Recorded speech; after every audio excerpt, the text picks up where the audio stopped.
This game contains sequences with flashing screens and other flash effects. In rare cases, such stimuli can cause temporary muscle spasms, loss of consciousness. This is a work of fiction, a similarity to actual people. All right, so the last stream thing has ended, and now this is the beginning of this Unicorn Overlord session. So, anyone tuning into this as part of the Unicorn Overlord session, I'll probably now repeat a bunch of the stuff that I was just saying. Princess Peach Showtime just came out today. I beat it in one session. It's here now. It was very, like... And while it would make more sense for me now to switch to one of my playthrough games that I'm like much more behind on, like I have not been able to get around to things like Assassin's Creed Odyssey or Persona 3 Reload for a couple weeks now, and I've fallen way behind on those series. While it would make a lot more sense to do that, I want to play this now. After dealing with 7 hours, after dealing with like a full work day of Princess Peach Showtime here, more than 7 hours technically. I've been shooting for 8 hours. I just had a half an hour break, so 7.5 hours technically. I just want to play the game that I'm genuinely having the most fun with right now. Like, this game has become my recent addiction, and whenever I'm thinking about streaming a game, while I know I should stream other things to diversify things and be caught up on like my general playthrough stuff, this is the game that I always find myself genuinely wanting to play the most. Like, it actually become my new addiction. I've rearranged my units. I'll talk about that in a sec. One thing that I did want to talk about at the beginning of this stream is I actually played the card game. I think I have it back here. Let's see here. I played it, and now I can talk about it a little bit. The thingamabob that I got from the collector's edition. So I still think that's kind of neat that this game in its collector's edition has a full-on other game included in it, being a tabletop card game.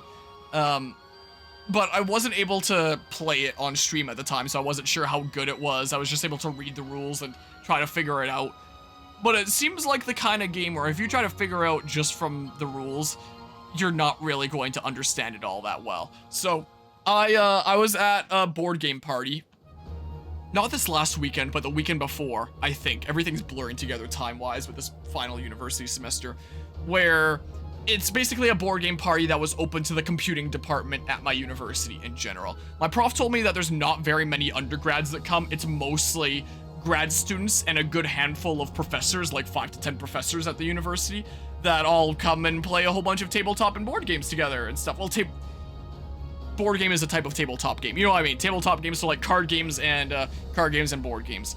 So I was like, oh, I'll go along to this, and I appreciate that I've been invited to that, since I was invited as part of the Discord server for my research project that I'm working on, where it's mostly grad students. There's only a few undergrads like me. But yeah, apparently it was open to anyone, so I was like, oh, I'll come. And I think I'm gonna bring one of my games that I would like to play. So I brought Unicorn Overlord to this board game party. We ended up playing that, ended up playing a game that I forget what it was called. I could describe it, but I don't remember what it was called. It was a card game like thingamabob, where it's like you have different pictures on your cards, you put them down face down when it's your turn with a word to describe it. Other people try to put down cards that describe that kind of thing, and then they're all flipped over and people have to try to guess what the actual card was that the first person put down, and everyone else is trying to fool them. I forgot what it was called. And then I played Ticket to Ride at the end, where the game that we played in the middle was Unicorn Overlord, the card game. So I ended up playing it with a couple of grad students there, and my research supervisor professor, who is the one that's basically making sure that I'm staying on track and supervising everything on my research project game that I'm developing right now. Which I know I was showing a little bit earlier in the stream when we were discussing unique stuff in games, but I can show it again here because I don't know if I show it during Unicorn Overlord. This game that I'm making, where it's like you're writing stuff from like these various different article prompts, and then the AI is trying to learn from your writing patterns and try to continue it, and you're trying to like play around with that AI and stuff like that. So my research supervisor for that, I was playing Unicorn Overlord with him, and there's a lot of things that you don't really pick up on with it without playing it. So reading through the rules, I was trying to figure it out. It's nice that we got like a full 4-player game, and we realized quickly that it's a deck builder game. So if I open up the case of cards here, there's like starter cards that everybody gets. Like you get so much gold. Everyone gets a village card as like their first standard territory as like a starter thing, where it's like, or not a village here. It was a different thing. I guess these are other territories. This isn't one of the starter ones. But they get some sort of a starter territory that just lets them use gold actions. You get like a few gold in your hand, and you get like some starter units that are just like Soldier, Housecarl, and the Fighter, I think. Just like one of each of the 3 main weapon types. And we came to realize that the only way that you're really getting more cards into your deck after like the initial draw is you're gonna have to spend gold in the marketplace. So I remember going over the rules of this game when I was doing like the whole collector's edition showcase, where it's laid out like that, and you have this whole marketplace here where there's like 3 unit cards, 3 item cards, and 3 territory cards, where you can redeem a gold during the territory phase to get those. But yeah, there's no other way that you're really drawing cards. So like you can spend gold and get those, and they're added to your hand. And when you play them and they're spent and they go into a discard pile, it's not a universal discard pile. You have your own standalone discard pile. Everyone has their own discard piles. So when your deck runs out that you're drawing from, you shuffle your discard pile, and then that becomes your new deck. So like the cards that you're buying early on in the marketplace, you're probably going to be able to play a few times throughout the whole game across the 5 rounds. So you do want to be kind of strategizing for what kind of overall setup you want to be going for, and be thinking about it long term. So, and you want to get cards accordingly to go with that. So yeah, it's a deck builder game, something that I didn't really realize from reading the rules before, and I haven't really played a whole lot of deck builder games apart from like the Pokemon TCG where you build your deck ahead of time. This is one where you build your deck as you play. And because you get bonuses in the game whenever you're playing cards that have like the same weapon type, like if I play a wizard and a witch, then I'll get like a +1 might bonus from drawing them. I was going for like a magic kind of build there. I was using my wizards, and I was setting my opponent's territories on fire so they wouldn't get like their territory effects. I did not win. I was quite a decent ways off. One of the grad students that was playing one of them was going for like this Cavalier build, where they got like the Plains territory that gave them big bonuses to their Cavaliers, and they were playing Cavaliers on that tile while also getting like the bonuses of having like spears and fellow horse riding units and really building up their might. I was behind for a long time, so I got this one card that was like, when you play it onto your battlefield there, you get might equal to 6 times the might of the player with like the most might compared to yours. Like assuming you're not the person with the, or the most, no, 6 times the renown. So it was like round 3 or 4, must have been round 4, I think. And one person had 3 renown that they had already claimed from previous rounds. So I was playing that card and I was getting 18 might. And I think I got like 1 renown card from that, but I didn't take the final round. And I ended up losing. But that seemed like the blue shell of that game, like the comeback mechanic. So I was using that a decent bit. I realized how the burning works, where it's just like, yeah, it's just placed on the territory, so that territory can't be used during this round, but during the next round it won't be burning anymore, and then you can, and then they can use their thingamabobs again. And the curse, I didn't really understand how the curse cards worked, and the, those little red ones there under the burning, I didn't really understand how those worked when I read the rules, but because it's a deck builder where you just have, like, your deck / discard throughout the whole game, how the curses work is you just give people curse cards that, I forget if it was going to their deck or their discard or their hand or whatever the heck it was. But now that's just like a trash card that they can't do anything with. So like it's the beginning of a new round, they're drawing from their deck like 5 cards or something like that, and they look at it and it's like, here's 3 cards that I can use and here's 2 curse cards. So they only really have 3 cards they can use when they drew 5. So it literally just puts useless cards into their hand. So it's kind of fun to do that. And that made me realize what the advantage is in having like territories that give effects like letting you permanently destroy a card that's in your discard pile. So if there's like a curse card in your discard pile, you can permanently destroy it, and then you don't have to worry about drawing it again in future rounds unless someone curses you again. But there are also some instances where you might want to be cursed, and my professor is the one that demonstrated that, because he started buying cards from the marketplace that benefited him the more curse cards that he had in his deck there.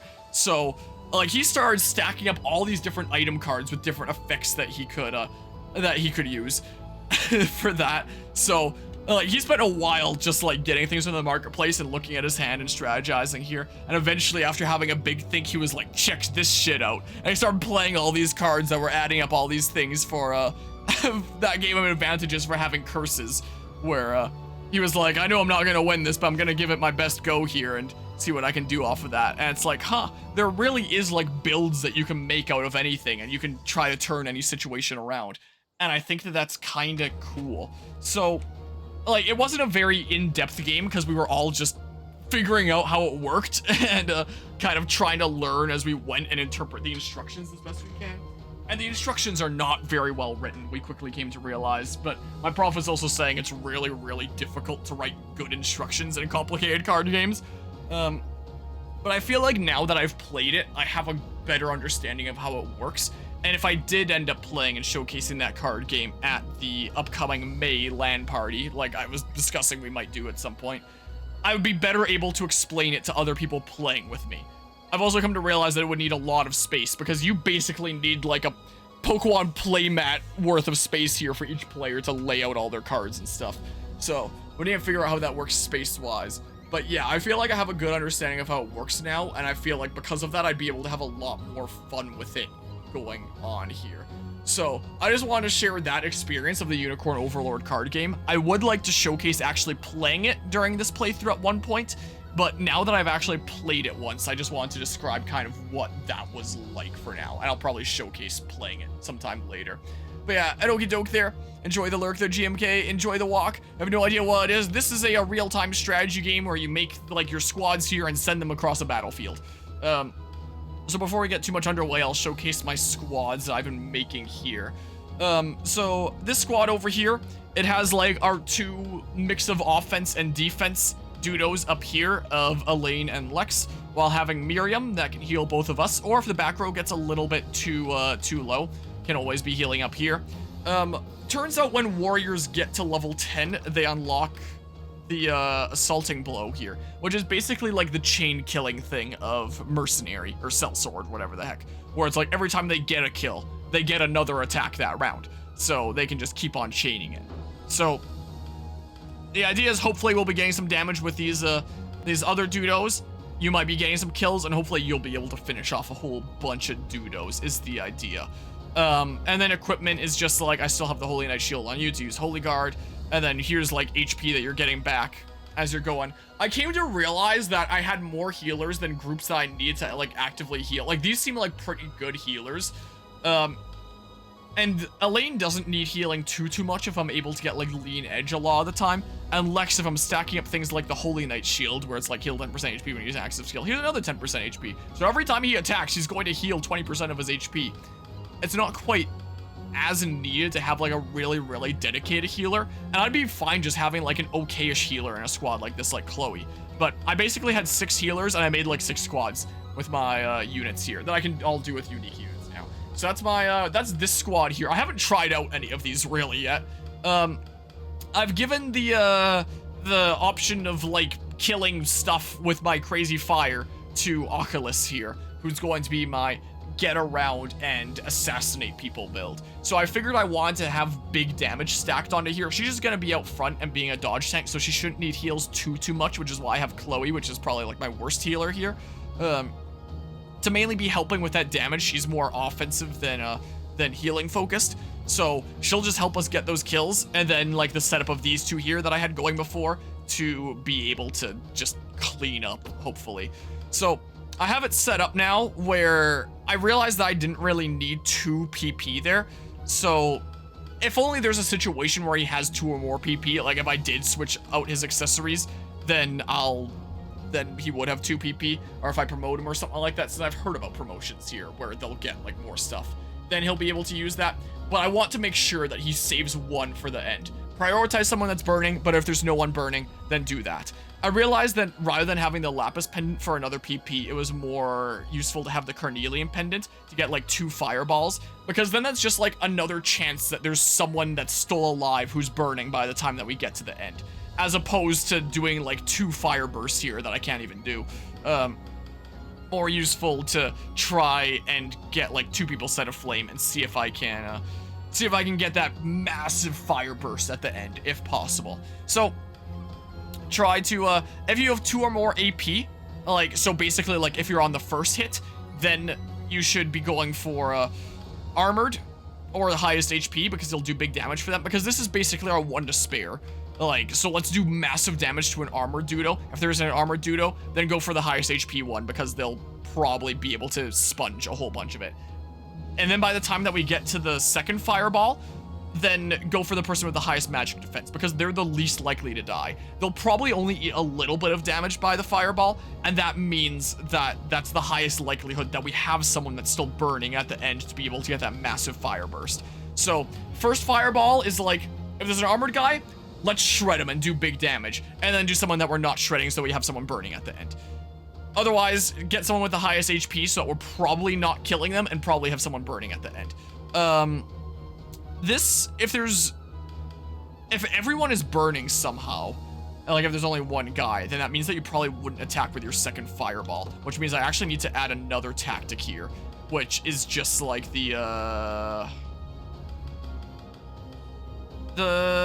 the heck? Stats.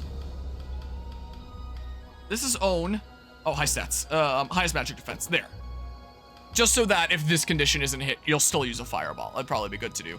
I was discussing a little bit as we were switching over to this game from Princess Peach Showtime that probably one of the reasons why I found myself as addicted to this game as I have is because as someone with a background in computing science, this is like right up my alley. This whole writing conditional statements to do exactly what I intend, it's just like you're writing a program where, like, it can get really complicated, but at the end of the day, the computer will just do exactly what you tell it to do. You just have to be very careful about the way that you tell it to make sure that you're telling it the exact way to do it. And that's what this game is in like a simplified manner. So like this game feels great for those with a computing background like me. So yeah, that's what I've set up here. Over here, still using the Familiar's Choker. So electing for Sorceress Connection as opposed to Quick Curse so that we get that big magic damage on Auk. And yeah, that 2 fireballs is going to be especially important when we consider that we're getting like a 50% boost here. So he's going to be absolutely shredding there. And then hopefully anyone that's still surviving at the end will just die to the burning. Dodge tank here while letting us fly around to like assassinate those towers. And then here's some extra damage here while also being like my backup healer. And then I just slapped these things on you just in case for like potential other support. It's like, I didn't really need all that much defensive stuff on you, so I just slapped these things on you at that. So this is my assassin squad that's going to go around and deal with those pesky towers, is my idea.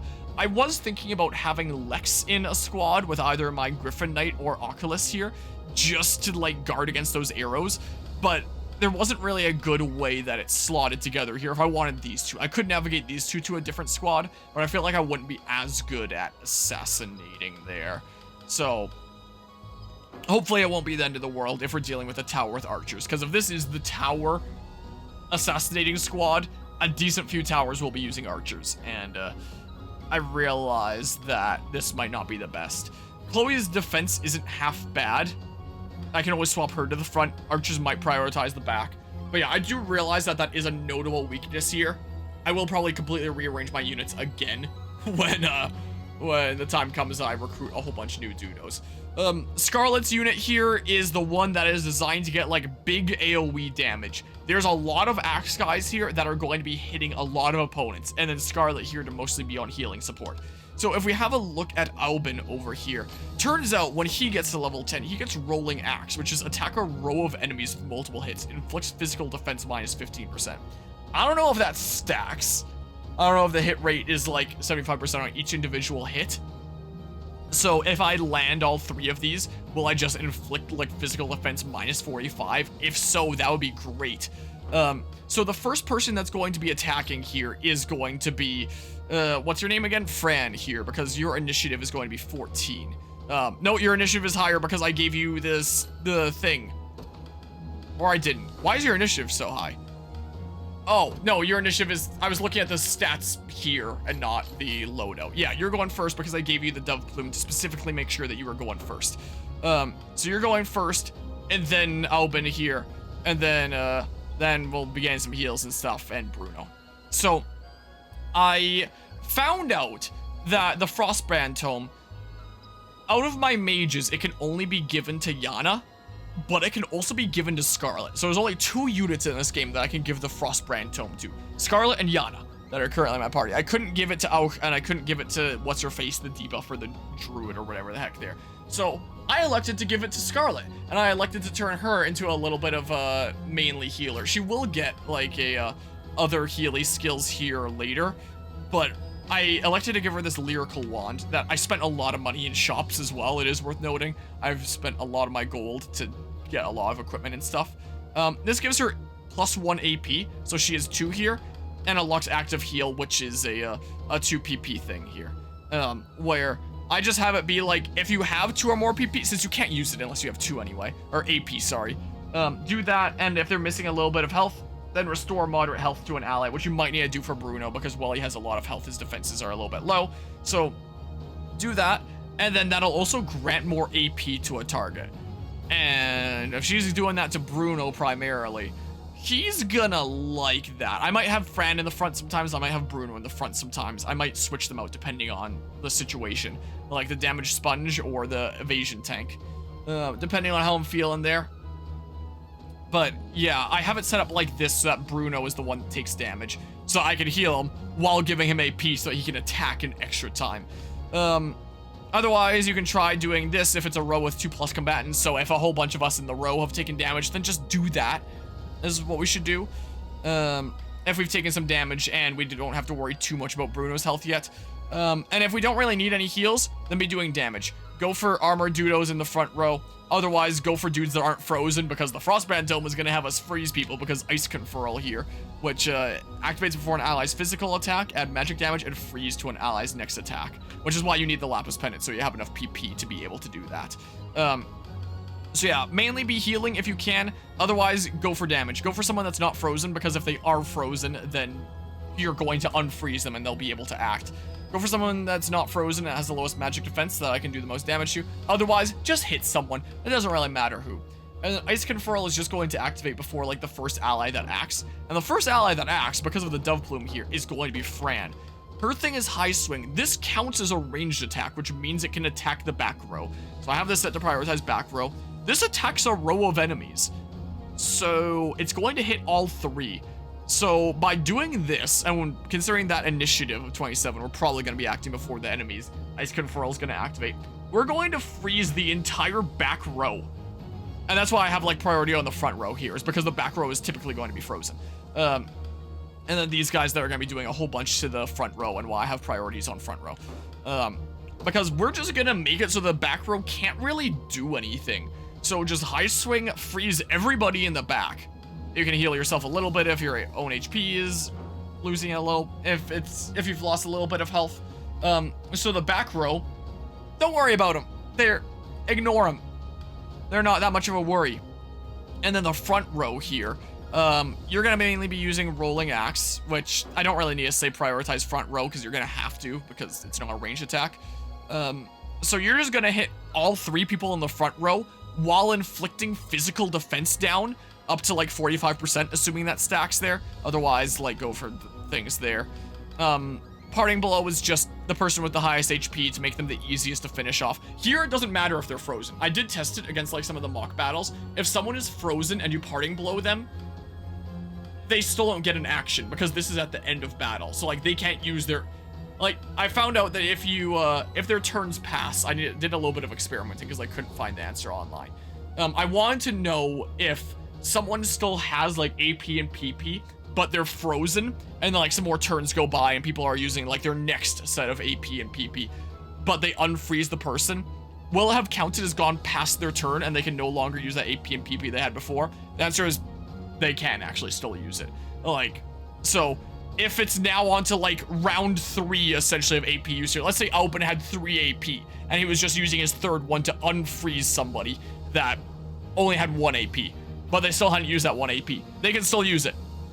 So you still don't want to unfreeze people later that can still screw with you. But that's also why Parting Blow is really good in this freeze setup, because even if he attacks someone that's frozen and unfreezes them, this is at the end of battle. This is as battle is ending. This is Parting Blow. It doesn't matter. So if it unfreezes them, who cares? So that's great. And Rolling Axe here with doing a smidge of damage to everyone in the front row, but more importantly, decreasing their physical defense. Bruno over here, meanwhile, getting hit everybody in that front row that just had their defense debuffed. So, my little setup here is basically Fran is going to freeze everybody in the back row. We don't gotta worry about them. And then the front row is gonna have their defense debuffed and then be hit by a wide smash that's gonna hit all of them for like some amazing damage. He might even do it twice if he gets active healed, because that's going to restore an AP to him. And then he'll just use wide smash again. Will be the case. His defenses are really, really sucky here. Maybe I should give him something a little bit more defensive here rather than offensive, because I am a little bit concerned about him like that. I mean, I could always just have Fran go for an additional attack. I could swap those two like that, because they're going to be the dodge tank. Because while the Gladiators have a lot of health, they have very measly defenses. So I'll try this for a little while, otherwise I'll rearrange to this, and it'll still be, like, relatively the same effect. It just means that you might be getting active heals more often. I just might not be able to do my active heal setup of you getting 2 wide smashes each turn. So, yeah, that's what's going on there, and I just want to make sure that you're hitting with that high swing and freezing people, so yeah.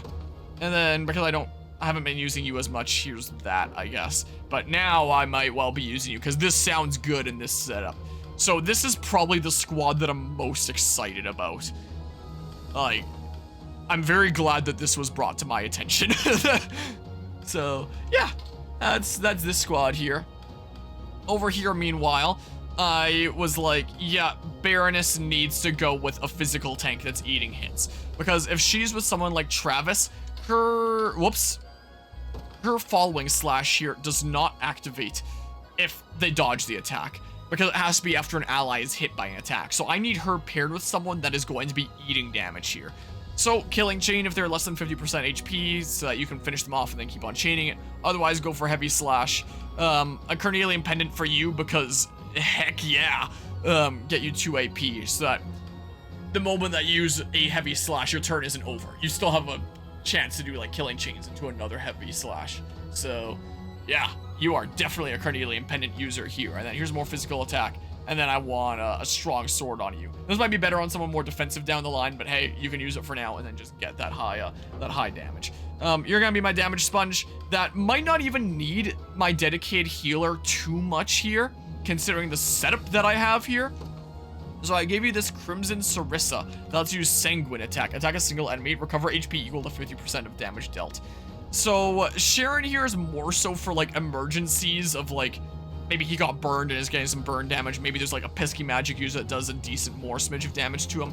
But he might not even need it all that much. With all these squads here, there wasn't a single squad that I felt really, really needed my cleric, as a matter of fact. Like, all of them felt like they'd be okay without it. So she's just kind of here to fill the slot while being a healer, but it might not be too important. Sting here will do more damage if I'm below 50% HP. So there is going to be some freezing going on here as well because of Yana with Ice Bolt there. So I basically say to prioritize Dudos that are not frozen to make sure that we're not waking up people from freezing. So what was it exactly that I was thinking here? So yeah, I think this is what it was here, where it's like, if I'm less than a quarter health, I need to heal. I need to heal like immediately. And if I'm over 50% health, there's no real reason to do that. If I'm under 50% health, I'll go for this because then I get extra damage, like I get plus 50 potency. So it's like, if I'm 25 or under, heal.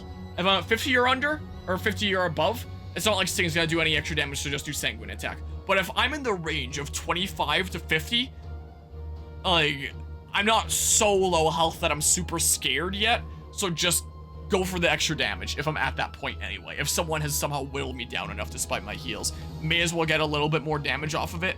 But if I get so dang low, then start healing. I could also do it if I didn't have Sharon here to be like, don't do the Sanguine attack until you're at under 25% HP, so that I would be getting like Sting extra damage here for a decent bit. So I keep on hovering around that like 25% to 50 range, so I'm not at too much risk. But like, that's also a naive assumption that I'm not going to deal with any warriors that are going to ruin my day or any magic users. And then, like, Sharon there as backup to make sure that it shouldn't get down to that, ideally.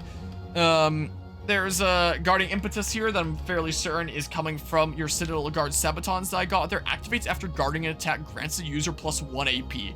I saw that and I was like, I gotta give that to Hodrick here. And so he has 2 PP thanks to the Azure Crest Great Shield here, so we can activate that twice. If he needs to cover somebody, then he will. The back row, in fact, maybe that should be higher priority. Because if someone's attacking the back, they're gonna be a bit frailer in the back, so cover them.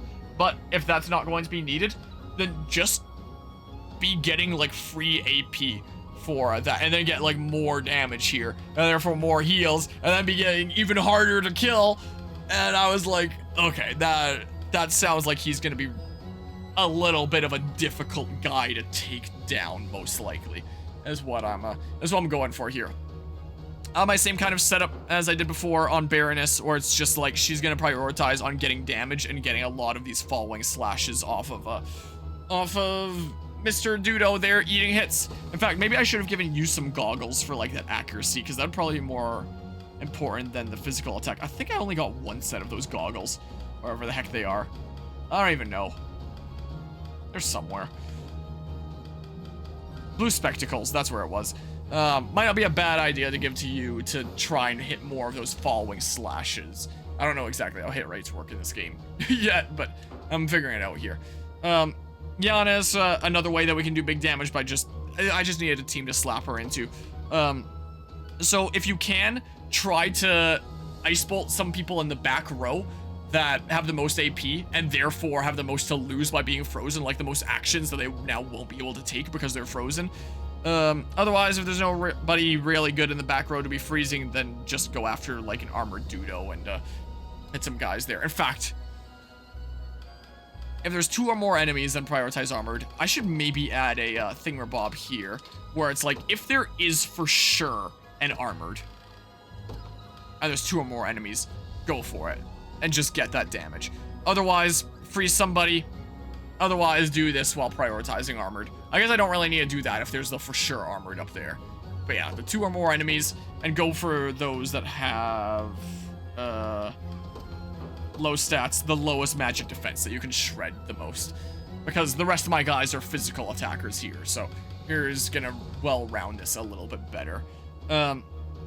This is going to make it so that this should just be Baroness here, the magic unfurl. Initiative 10, initiative 5. Well, it already is because like the initiative is higher. So she's gonna... You're actually going to be acting first, with hopefully the Ice Bolt to freeze somebody and not be dealing with them. Though they're probably gonna have higher initiative than us in general. It's not like initiative 11 is all that high. It's kind of the case.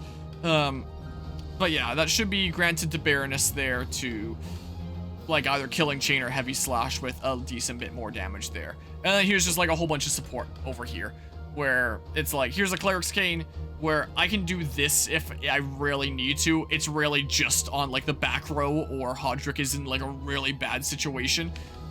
So yeah, what I have here is basically oh yeah, I did this as well. I forgot that I had this set up. I set this up like a week ago, something like that. And then though it's been a hot second. Yeah, I wanted to make sure that you were going first with your Ice Bolt here to make sure that someone's frozen. Like, get someone frozen early on, and then just not have to deal with them for that battle. So, the quick action that we get here as part of equipping the Tailwind Cape activates at the start of battle, grants an ally plus 15 initiative for their next action. And that's one of the main reasons why I wanted Sharon in here. I'm realizing now. Because, I realized that she wasn't always even needing to use like her heals. I had her in squads where she was just sitting idle instead of using her PP because she couldn't always use the thing. There wasn't always people to heal, especially when she was in a squad with a dodge tank where it really wasn't as necessary, which is why Chloe is in like the dodge tank squad now, because you don't even always need to heal. So I was like, there's gotta be something else that she can use her PP on.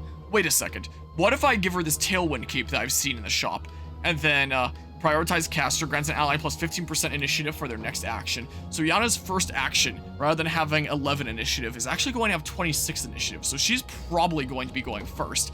and then hopefully freezing somebody here.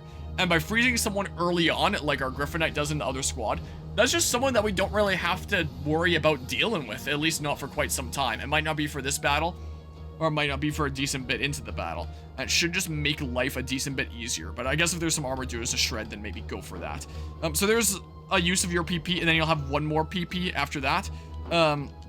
Another thing you have here is Power Belt, because you are a little bit frail. So if someone is going to be hitting you, and your HP is less than half, then use Toughness and try to not die, because you are kind of important to not die.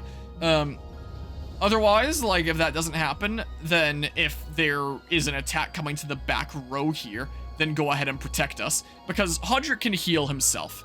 So this is going to be a higher priority, is keeping the back row protected over healing him, because his he's going to be pretty okay, I think, with that Sanguine attack and healing himself. But protect Hodrick if he's looking really, really frail. Otherwise, if you have spare PP, then take off a debuff. Otherwise, here at the end is healing. So you're more on, like, support than you are on healing, but you can heal if need be. I mean, there is also this heal here, where it's like, you'll be doing that each turn. So you don't really need the quick heal, is the case. So yeah, I think I'm feeling pretty good about this squad too, but we'll see here. Rolf's unit over here, just because I need like a squad to have my archer here if I want my range assist.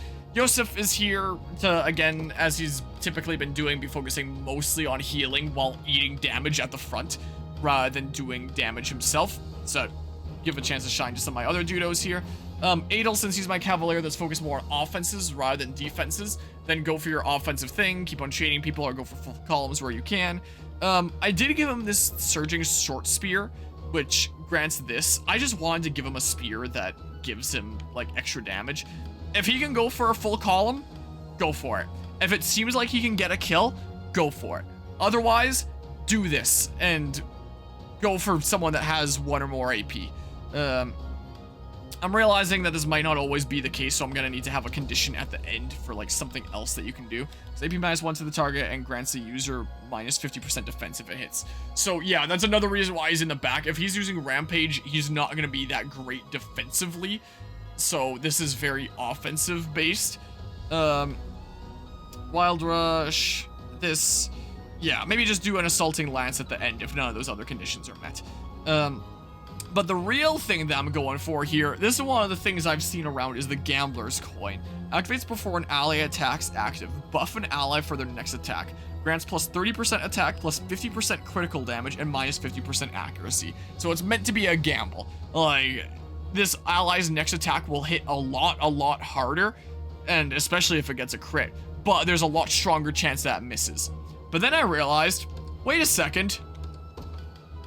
Eagle Eye makes the user's next attack a true strike. Why don't I just use the Gambler's Coin with Rolf? So give the Gambler's Coin to someone that's going to be in Rolf's squad, and give the Gambler's Coin to someone that doesn't mind spending their PP on something that they are not, on something that isn't their default thing. So the Cavalier thing that they have here is Quick Guard, activates before being hit by a physical attack, block an enemy attack with a medium guard. He doesn't really use that much, since he's my offensive Cavalier rather than my defensive Cavalier. So I've more so had my defensive Cavalier Clive in the front to be using his Quick Guard. I've typically been keeping Adel at the back. And in fact, the accessory that I had on him before was the this that just granted him like 20% more physical attack, is what it was. Because if he's focused on offenses and hopefully shouldn't be eating damage all that much, then why not? Just spend your 1 PP that you have getting more damage with your AP use. Why not? But then I was like, rather than giving 20% to myself, if I'm not using that PP on anything else anyway, why don't I give him the Gambler's Coin and have Rolf just hit really, really hard with his attack that he's guaranteed to land? Like, so it'll buff him without any of the debuffs that comes with it. He doesn't care about the accuracy debuff that comes with the Gambler's Coin. So you get all of the upside without any of the downside. So it's like, yeah, that I want to do, while having someone tanky enough in the front that I don't need to worry about putting my other Cavalier in the front to be taking damage. And feel left out by him not really having access to quick guard because he's always gonna be spending that inspiration there. So yeah, there's gonna be that. That's pretty nice. And then I have 3 warriors. I honestly needed some place to put her. So, and this probably won't synergize too half bad here anyway. She's using one of these right now just because, like, I don't really need, well, I guess I'll do this as my highest priority if there's an armored guy. If there's for sure an armored guy that I'm hitting with heavy smash here, I may as well do that so that he's not going to be guarding anything else. Otherwise, just hit harder. Why not? Because making other people not be able to guard, it's not like it's not like that's always going to be useful. Because there's a lot of dudos that aren't really going to be guarding all that much anyway. So this isn't always very useful. It's only going to be useful against those that actually guard a whole lot. So why don't you just make yourself hit harder with your whole chain that you can do here. Otherwise, if you can go for a heavy smash against an armored guy, go for it. So that's what's going on here in this squad. Be a little bit more defensive because I didn't really know what else to put on here. So yeah, that's this squad here that'll have a very strong arrow that'll hit a couple dudos if there's 2 or more enemies. Otherwise, go for a flame arrow if there's just the one. So yeah, dual shot with plus 30% damage and plus 50% crit damage. So I gave this for like more critical rate, and here's more critical rate and more damage as well. So his crit rate is up to 42% now to hopefully get some crits and hopefully do massive damage is the plan. So that's what's going on there. And then finally, I have like 3 tankier dudos in the back, and then my warrior who's in offense as far as 2 growth types in the back here. Well, I mean, all my warriors are in the back in all these squads. But yeah, Monica is the more defensive Radiant Knight, whereas what's her face here, Miriam, isn't quite as tanky. So Monica is in the one that's in the front. I got a runic sword and I gave it to her because it turns out the magic attack of Radiant Knights is actually pretty good. So your first priority is still going to be on row heal if you need to pop it, and just heal like our entire row and don't worry about it. Otherwise, if you don't need to worry about that, if our HP is in a good place, then magic attack some dudos. Go for an armored guy with the lowest magic defense if you can. Otherwise, go for an infantry guy with the lowest magic defense as you can. Because we do extra damage, 2 times physical damage versus infantry. So, whoa, do that where you can. Otherwise, just go for this thingamabob. I mean, this should always activate here, I guess. I probably wouldn't ever move down to Hush, but yeah, so I'll mainly be doing this stuff here. So we'll get some magic damage with this squad, which should help us do big damage against some dudos with low magic defense as well. So Monica might just carry me in this squad. There's our magic barrier that comes built in there, and I have the counter belt, which is the thing there, which activates after an enemy attacks with an active skill, counter attack a single enemy.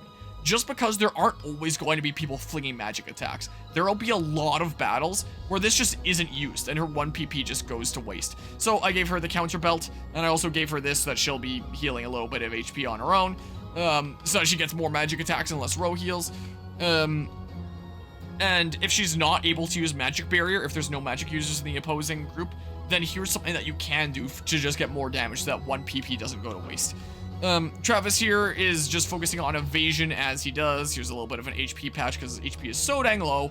And then here's more evasion. Back to passive steal, trying to steal the most PP. And then if I really need to use toxic throw, I can always move it around if I need to, and then be doing some evading stuff here. But he's just the dodge tank as he usually is, whereas you're my actual eat damage tank. I realize that your magic damage isn't the worst thing ever either. Like, if we look here, physical attack, magical attack, like, it's not great, but with how much this patches it up, while also having the fact that Travis is a physical attacker, and Morden there is a physical attacker, and then having a couple magic attacks just makes us a little bit more well-rounded. I also did just put this on to help patch up his magic defense, so his physical defense is 20, his magical defense is 19, so we can eat things without worrying too much. His guard rate is over half with this setup now, so he's going to be guarding things most of the time. He can also do quick guard here. And then if there's an armored guy, magic attack. Otherwise, because your physical attack is still higher, not by much with this setup, because the runic spear is plus 8 physical attack, plus 14 magical attack. His physical attack is 27, and his magical attack is 26. So there's not that much of a difference. So if there's an armored guy, then go for the magic attack. If there's a full column that you can go for, and there isn't an armored guy, then do the wild rush on that full column and hit them both.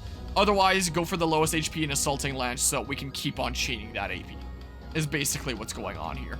So yeah, that's my squads that I set up, and that's the my little description of how the Unicorn Overlord card game went. I try to level up people a decent bit. I try to get people up to at least level 10 to get their other skills, so I could tinker around with them accordingly. So I've used most of my manuals, and I played the little grinding map here a few times to get more manuals. I didn't really get much levels in the map itself. It's more about getting those manuals.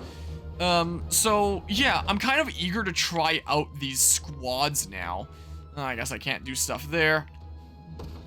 Do I have other stuff here now from when I was mucking around? I don't have any unsullied timber. I may as well give you this quartzite stone. Was there a place that I was down just like one quartzite stone? Oh yeah, and I usually use this layout here to show the map. And I have a decent bit of honors because I was getting it from that one map as well. I think there was a place that was missing one quartzite stone. I might have just screwed myself. Nope. But yeah, I went around all these shops and bought a whole bunch of stuff, so my gold is significantly lower than it was before. Yeah, I could have stationed a new guy here. Whoops. Well, all I did was just go over my builds. I didn't actually make any progress here. I changed around some of my tactics. I don't remember which. Gosh dang it. I'm not gonna reload that save then. Sucks to suck. Meager scrap metal. Meager timber. Alright, I'll get this done at some point. Yeah, can't do anything with these here yet. So you're lined up in a perfect circle. Yeah, I can just kill you. Yeah, let's see the squad here. Let's see it being used. So yeah, passive curse, initiative down, PP down, spiral sword. I'm focusing more on spiral sword now to get that extra evasion. The case. Long thrust, get them both.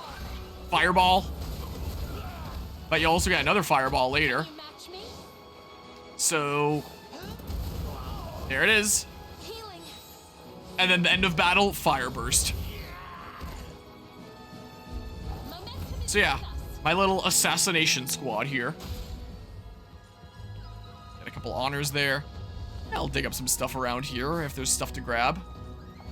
So yeah, I am definitely eager to try out these squads I've concocted. This is also an interesting game in terms of my strategizing that I've needed to do, because things like Fire Emblem that are so mainstream, I can look up the details of some game and just find like all the info that I'm looking for, and I can plan everything out like immediately, easy peasy. But with this game is pretty decently popular actually, but it's still niche enough that you can't just look up stuff about it and find like all the info on like all the different skills and all the different weapons and all the different classes like I'd usually like to have access to plan stuff out. So this playthrough is very much needing to figure it out as I go, but forcing me into that situation is also kind of fun, because I'm kind of having fun just looking at my total setups and all the things that I have access to and thinking, what can I do that sounds really strong? And these are the squads that I've concocted now. That, nice. Just need one of them to hit.